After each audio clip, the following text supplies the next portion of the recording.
Diplo is one of the most famous DJs in the world. He's been a lead member on a bunch of high-profile music projects. He's co-created and produced music with some of the biggest names in the industry, and his schedule is jam-packed with performances that he's putting on all over the world almost every weekend. But now, at least as of the past couple of weeks, there's something else that Diplo's known for, and that is his private 62-acre jungle compound that he has built for himself and his family out in an area called Portland, Jamaica. This place has got views, it's got brutalist architecture, it's got amazing privacy. We've talked about some crazy real estate that DJs have owned here on the channel in the past, and later in today's episode we'll get into some other mansions that DJs have recently bought, but I think that you guys are going to agree that Diplo's new place in Jamaica totally takes the cake.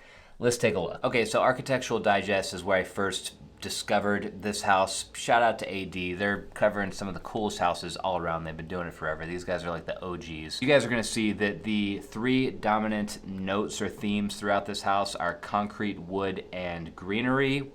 Can't really go wrong with that. He actually bought this land about 10 years ago. He bought 50 acres of land in this little section of Jamaica, and then he later bought another 12 acres right next door. That was in 2023. I love this. So he says, this project was all about patience.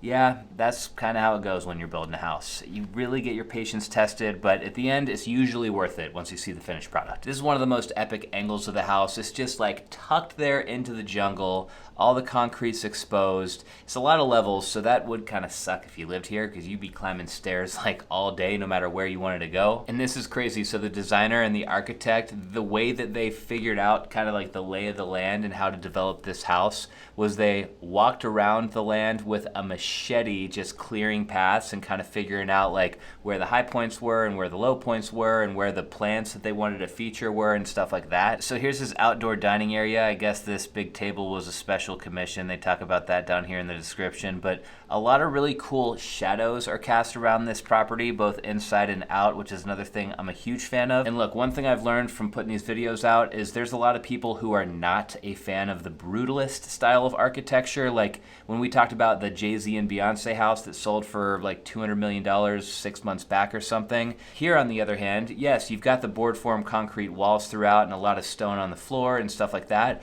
but because you have these walls of glass that are just looking out into the jungle, the brutalist architecture doesn't feel so harsh. Here's the entry, and in the caption on this one, they say that the design team's vision was to unfold the spaces slowly, so they didn't want you to see the views right away. They wanted you to see the house and then walk inside and then be exposed to the views. Of course, there's a bunch of fancy sculptures all around the property, which I love these sculptures, but then you see the price tag on something like this and you're like, oh my gosh, 100 grand for that. I thought before that up here was like a sky bridge that connected you from one side of the house to the other, but apparently this is actually a sun deck. The furniture everywhere is on point. Shout out to the interior designer. This is another thing, guys, that I'll point out that would just drive me crazy is all these little details. Like some people might think that this is character, what's happening to the concrete here, but what's really going on here is a mistake was probably made with either the concrete mix or when the forms were removed.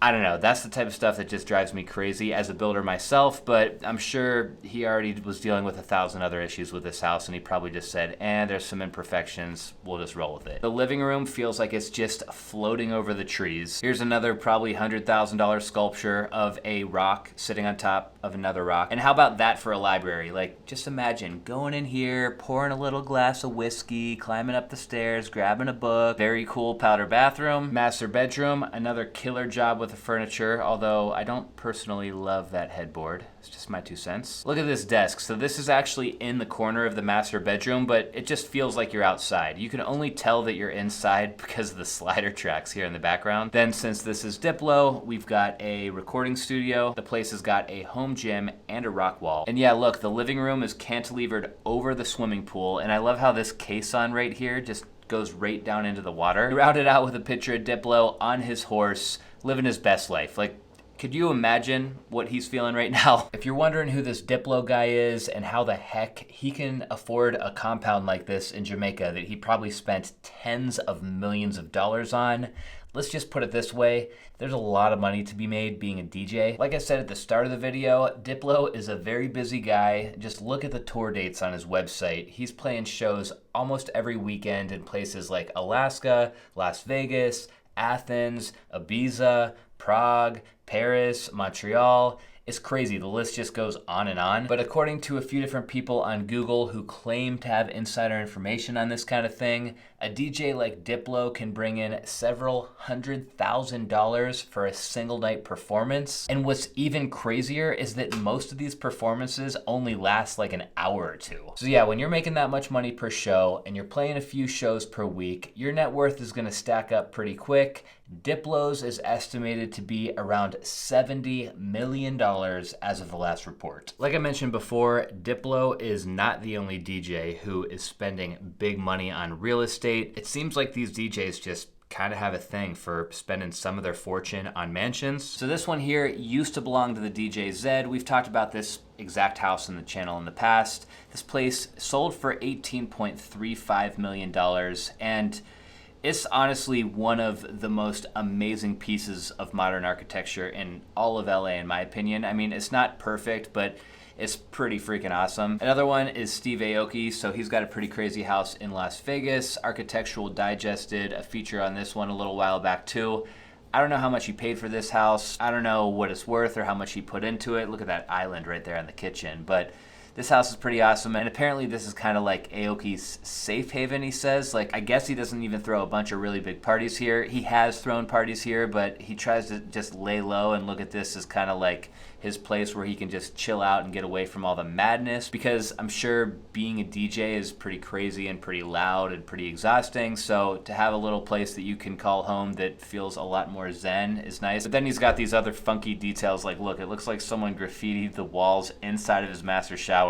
Never seen that before. Next up is deadmau5. This is a really old article, but I wanted to pull this up because deadmau5 is actually a DJ that I kind of really liked myself, at least at one point in life. I haven't listened to him in forever, but he bought this $5 million mansion in 2014. It is a very different style of house than the last two we looked at, and it's not exactly a house that I would picture a DJ living in. It's got 4 bedrooms, 6 bathrooms. The place is sitting on 118 acres, this article says, so he definitely has his privacy here. But I mean, like, look at this place. It kind of feels like this is a place that like your grandma would live, not a DJ, but whatever. Like, if this is his style, doesn't matter. It's not my house. It's deadmau5's house, and if he's happy with this place and he loves the finishes and stuff, whatever. Or who knows, maybe he remodeled it since he bought it, but this is his spot. Then last is kind of sad, but I wanted to look at Avicii's old house. If you guys don't know, Avicii passed away, sadly, but this house was amazing. I think it last sold for $17.5 million, if I remember right. If it looks familiar at all to you guys, this was designed by architect Paul McLean, the same guy who designed the one. The views are insane, and it's kind of cool how this patio comes out to a point like this. This place is sitting right over the Sunset Strip. Here's a view of what it looks like from the upstairs looking down. This is a cool shot. And yeah, your views from every room in the house are ridiculous. Back to Diplo. Here he is on his horse. So AD did a video tour in addition to the article that we looked at earlier, and I know we already went through all those photos, but the video tour is kind of different, so let's check this out together. Hey AD, welcome to Jamaica. This is my place right here. This is the farm, but the house is up on top of the hill. Let's go check it out. That's the life. Like, that is why this guy bought this place. Look at the smile on his face. We got a bunch of horses on the property. This one's called Rockabye. It was our first horse. Oh my God, he's actually riding this thing barefoot. Come on, let me show you the house. It's called Pompeii.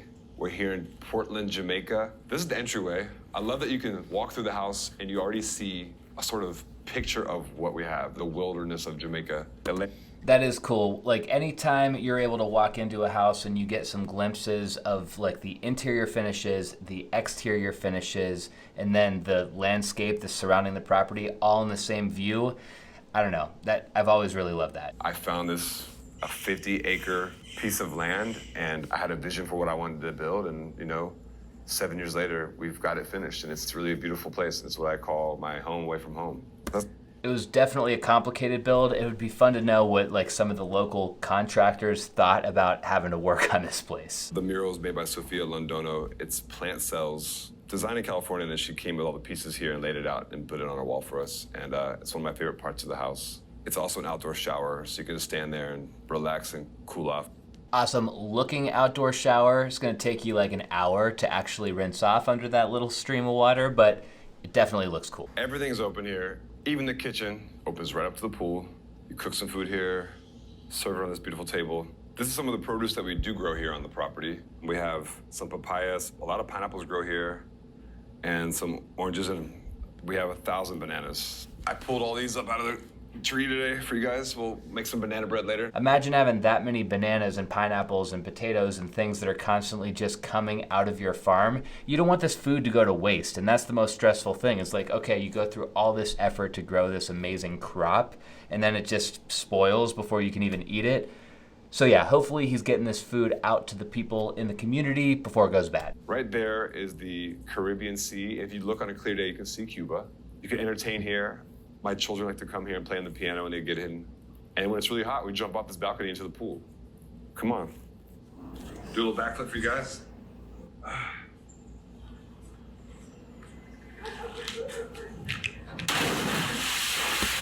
That's awesome.